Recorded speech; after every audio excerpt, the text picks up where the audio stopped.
From the beginning of the story, the backdrop is set by highlighting how Earth is viewed as a terrifying enigma among the peaceful, cooperative species of the galaxy. Known as a death world, Earth's reputation precedes it as one of the most hostile planets in the known universe. Alien species who hail from planets with lush, serene environments where ecosystems are perfectly balanced and predatory life is rare or non-existent, have heard whispered stories about Earth's wild weather, dangerous flora, and unpredictable fauna. To them, Earth is an anomaly, a place where only the most savage, resilient creatures could hope to survive, let alone thrive. The aliens aboard the Galactic Council's education vessel, Unity, are taught from a young age to avoid danger, to prioritize harmony, and to distance themselves from the primal forces of nature. They come from worlds where cooperation with natural forces rather than domination over them is key to survival. This makes their curiosity about humans all the more intense. How could an intelligent species evolve on such a chaotic world? More importantly, how do they live among creatures that would be considered apex predators anywhere else in the galaxy? The idea of domesticating such creatures is unthinkable. When the human students first announced their intention to bring pets to class for Cultural Exchange Day, the alien students' imaginations run wild with fear and anticipation. They envision monsters, creatures of unimaginable ferocity, kept under control only by the strange and ruthless methods of their human owners. Whispers circulate through the classroom about what form these pets will take. Some imagine giant carnivorous beasts dripping with saliva, waiting for the slightest provocation to attack. Others think the humans have somehow tamed vicious predators, perhaps even those that breathe fire or have razor-sharp claws. The Tresics, a race of reptilian beings known for their meticulous control over their homeworld's environment, are particularly anxious. They have evolved on a tranquil, warm planet with no natural predators, and the concept of taming or even interacting with dangerous creatures is utterly foreign to them. For them, any creature that could harm their species is to be avoided at all costs. The Shy-Aliens, an aquatic species whose lives revolve around the deep oceans of their home planet, share a similar fear. They know nothing of the raw, land-based predators that inhabit Earth. To them, even small land creatures would be a threat beyond their comprehension. As the day of the presentation approaches, the excitement builds, but so does the underlying tension. Professor Zeev, an experienced Ecolan educator, senses the unease in the classroom. He tries to calm the students, but even he cannot hide his curiosity. As a member of an interstellar species known for its stoicism, he has seen much throughout the galaxy, but he has never quite understood how humans can exist on such a dangerous world without being constantly on the brink of destruction. What he does know is that the event promises to be both educational and revealing, perhaps offering an insight into the resilience and unpredictable nature of these so-called Deathworlders. As the bell for Cultural Exchange Day draws near, the alien students prepare themselves for what they believe will be the most terrifying and bizarre display of the year, the arrival of the Deathworlders' pets. The suspense in the air is palpable, each alien's mind racing with vivid, nightmarish expectations. Their perception of Earth, and the terrifying creatures that might accompany humans from this death world continues to paint a picture of pure, unimaginable danger, making this moment one they will never forget. You said. The humans' casual presentation of their pets. When the doors to the classroom finally opened, the alien students froze, eyes wide with a mixture of awe and fear. The humans walked in with their so-called pets creatures that were beyond anything the aliens could have imagined. Each human led or carried a creature that, by all appearances, could have been the apex predator of any alien ecosystem. Jackson, a tall human with a confident smile, entered first, holding a thick leash attached to a large, muscular beast that trotted happily beside him. The creature, a dog, specifically a pit bull, was a mass of muscle, with powerful legs and a massive jaw. Its sharp teeth were visible as it panted, tongue hanging out of its mouth, giving it a strangely joyful yet intimidating look. Jackson seemed unfazed by the creature's power, casually petting its head as though it were the gentlest being in the universe. This is Rex, Jackson introduced with pride. He's a pit bull, one of the friendliest dogs you'll ever meet. The alien students collectively flinched at the sight of the beast. Its size, its raw strength, and those sharp teeth, everything about it screamed danger. How could this be a friendly creature? The Tresic students in particular were alarmed. Their species had no concept of large land predators, and the idea of keeping such a formidable animal as a companion was beyond comprehension. Their scales rippled with discomfort as they watched Jackson pat Rex on the head, as if it were completely harmless. Next came Emily, a petite human with long hair and a bright smile, holding a small, furry creature in her arms. The creature had pointed ears, sharp eyes, and a sleek body that moved with a predator's grace. Its long tail flicked back and forth, and it let out a soft, rumbling noise that the humans called purring. "This is Mittens," Emily said with a grin. "She's a cat. Mostly she likes to sleep, but she's a great hunter when she wants to be." The aliens blinked in confusion. A hunter? Their eyes were fixed on the creature's sharp claws and agile movements. It looked like it could pounce on its prey in an instant, tearing through flesh with ease. Yet here it was, lounging contentedly in Emily's arms, completely at ease with its human companion. The Xiatlian students, whose understanding of predators was limited to aquatic creatures, were baffled. On their homeworld, hunters were feared and avoided. They couldn't fathom why a human would willingly allow such a creature to sleep in their own home. Then Gabriel entered, holding something even stranger, a large, colorful bird perched on his shoulder. It had bright feathers, an intense gaze, and a hooked beak that looked like it could easily tear through flesh. But the most shocking thing about this creature wasn't its appearance, it was its ability to speak. "This is Coco," my parrot, Gabriel said, as if it were the most normal thing in the world. "She talks." Before anyone could react, the bird squawked loudly, "Hello, pretty bird." The aliens recoiled in unison. The Xiatlian students in particular were wide-eyed in disbelief. A talking predator? On their world, speech was reserved for sentient beings. The idea that a creature so primitive could mimic complex language was utterly alien to them. To make matters worse, Coco's voice echoed through the classroom, startling the more nervous students. Gabriel laughed, clearly amused by the reaction. "Don't worry, she's harmless. She just likes to talk." Despite the humans' reassurances, the alien students were struggling to process what they were seeing. Each creature brought into the classroom seemed dangerous, from the muscular dog to the sleek, agile cat to the intelligent bird.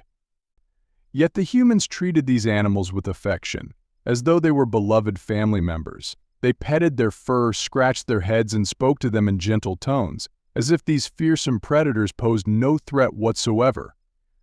To the aliens, it was as if humans had somehow tamed nature's deadliest creatures and turned them into companions. Their minds raced with questions. How did these creatures not attack? How had humans learned to control them? And, more disturbingly, how had these beings formed such deep bonds with their so-called pets?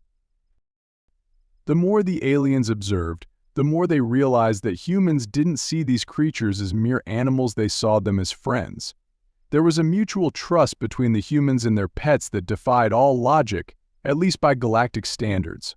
For species that had evolved in peaceful, predator-free environments, the idea of living so closely with dangerous creatures was nothing short of terrifying. Yet for the humans, it seemed completely natural. As the humans continued to explain their pets' behavior and how they had been domesticated over thousands of years, the aliens' shock began to give way to a strange mixture of fascination and unease. These humans, who came from a world of chaos and danger, had somehow found a way to live in harmony with creatures that should have been their enemies. It was a testament to humanity's resilience, adaptability, and their unique bond with the natural world. 3. A deep dive into humanity's relationship with predators. As the alien students gradually overcame their initial shock, the conversation shifted towards the history and evolution of humanity's relationship with their so-called pets. The human students, sensing the deep confusion and curiosity in their alien peers, began to explain how their ancestors had tamed and domesticated these once wild predators. This explanation was not just about survival, but about something deeper, a connection that humanity had forged with the animal kingdom over millennia, one that was incomprehensible to most other species. Jackson, still stroking Rex's head, spoke first, explaining how dogs, descendants of wolves, had been humanity's companions for over 15,000 years. Dogs like Rex here come from a long line of predators, but over time, humans and wolves formed a bond. They learned to trust each other, hunt together, and eventually, we started living side by side. It wasn't just about survival, it was about partnership. Dogs helped us hunt, protected our camps. And in return, we gave them food and a place in our lives. The alien students, especially the Tressics, listened in stunned silence. The idea that an apex predator like a wolf could become a loyal companion seemed utterly impossible to them. In their cultures, predators were to be avoided, kept at a distance, or neutralized if necessary. The concept of forging a relationship, let alone trust, with such a creature was beyond their understanding. Emily chimed in, cradling Mittens in her lap. Cats are a little different. They weren't domesticated in the same way. We didn't tame them so much as they chose to live with us. Cats were once wild hunters, but they kept the rodent population down in human settlements, so we let them stay. Over time, we built a bond with them too. Now, they're part of our families. Sure, they still have that hunter's instinct, but they also have affection. Cats aren't just predators, they're companions. But the Shiatlian students, who lived in symbiosis with their oceanic surroundings, could not comprehend the paradox of a creature that could be both a hunter and a beloved companion. Their entire evolutionary experience was shaped by avoiding predators, not coexisting with them. The idea that humans had not only survived alongside such dangerous animals but had integrated them into their lives was startling. Gabriel, with Coco perched on his shoulder, leaned in and added, "And then there are parrots. Coco's ancestors were wild birds in tropical forests. They could have easily survived without us, but we formed bonds with them too. Parrots are incredibly smart, and they've adapted to living with humans in ways we still don't fully understand. They mimic our speech, communicate with us, and form deep emotional bonds. It's not just about survival for them, it's about connection." As Gabriel spoke, the alien students stared at Coco in bewilderment. How could a bird that evolved in the wild now mimic human speech and share an emotional bond with its owner? To them, intelligence was reserved for sentient beings, not creatures of instinct. Yet here was an animal that not only survived in the wild but had also adapted to life with an entirely different species. The humans explained how the domestication of animals was not a simple act of subjugation or control but a mutual relationship built on trust, companionship, and understanding. While these animals had once been predators, over time they evolved alongside humans, becoming partners in survival. The bond between humans and their pets was a testament to humanity's unique ability to adapt, to find harmony with creatures that might otherwise be considered enemies. This idea challenged the very core of the alien students' understanding of the natural world. For them, survival meant maintaining harmony within their ecosystems, often by avoiding dangerous creatures. But for humans, survival was not just about avoiding danger, it was about confronting it, taming it, and even finding companionship in it. The human students further described how this relationship extended beyond mere domestication. It was about empathy and connection, a bond that transcended species. Dogs, cats, and even birds had become integral parts of human life, offering emotional support, companionship, and love. The aliens, whose cultures often saw survival as a collective, cooperative effort among their own kind, struggled to grasp this profound connection with other species. As the humans elaborated on the deep, emotional ties they shared with their pets, the alien students found themselves grappling with an entirely new perspective. Humans, despite their reputation as unpredictable and dangerous Deathworlders, had somehow mastered the art of coexistence with creatures that should have been their rivals or predators. It was a testament to humanity's resilience, ingenuity, and, most of all, their remarkable ability to adapt to even the most dangerous of environments. What fascinated the aliens most was how humans didn't just survive alongside these creatures, they thrived with them. The bond between human and pet was not one of fear, but of trust and mutual respect, an arrangement that left the alien students both awestruck and deeply unsettled. 4. The alien students' growing realization of humanity's unique nature.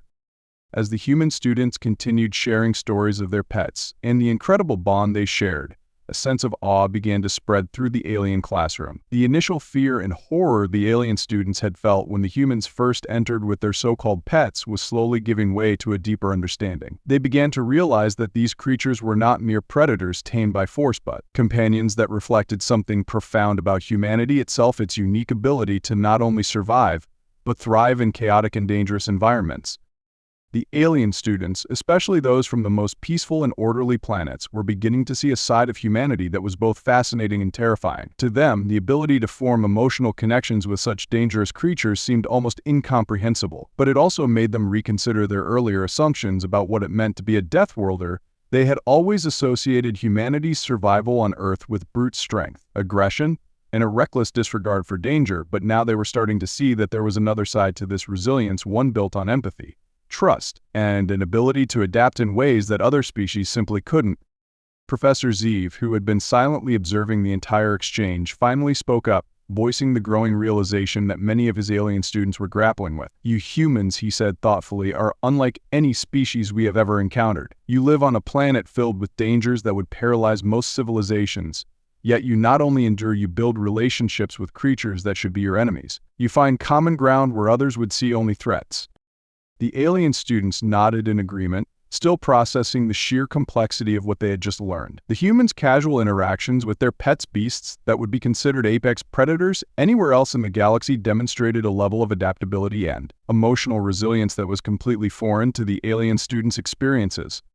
For the Vextrians, a species that valued logic and order above all else, the idea of living alongside unpredictable creatures like dogs, cats, and parrots seemed chaotic and illogical. They prided themselves on creating perfectly harmonious societies, free from the dangers and unpredictability of nature. Yet, here were the humans, thriving in the very chaos they had avoided for generations, and not just surviving but forming deep, emotional bonds with the creatures of their world.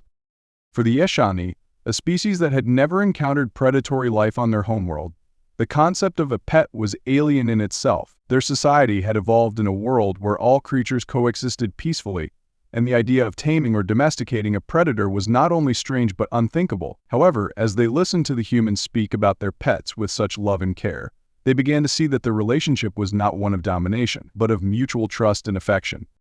The Sciatlian students, who had grown up in vast oceans filled with danger, but had always maintained a careful distance from it, were perhaps the most shaken. In their minds, danger was something to be avoided at all costs, but the humans seemed to embrace it, even find joy in it. Their ability to face these threats head-on, and even turn them into something beneficial, was both awe-inspiring and unsettling. As the human students continued to explain how their relationships with these creatures had evolved over thousands of years, the alien students began to understand that humanity's connection to its world was far more complex than they had originally thought. It wasn't just about survival in a hostile environment, it was about adaptability, cooperation, and an intrinsic desire to form bonds, even with the most unlikely of allies. This ability to connect, not just with each other but with the creatures around them, was what made humans truly unique.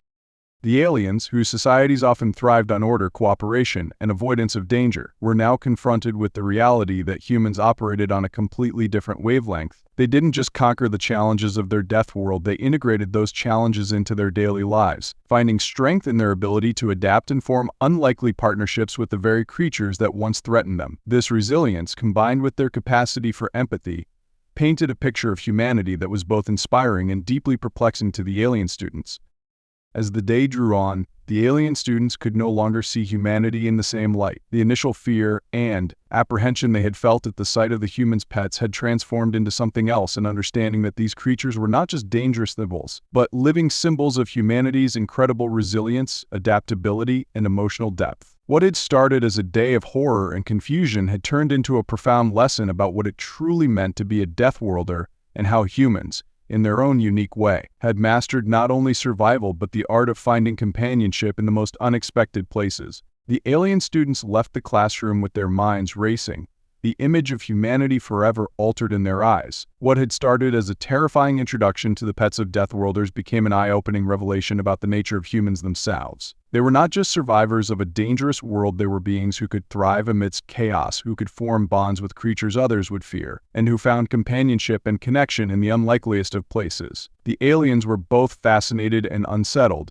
realizing that humanity's true strength lay not just in their ability to endure, but in their unique capacity to embrace the challenges of their world with open hearts.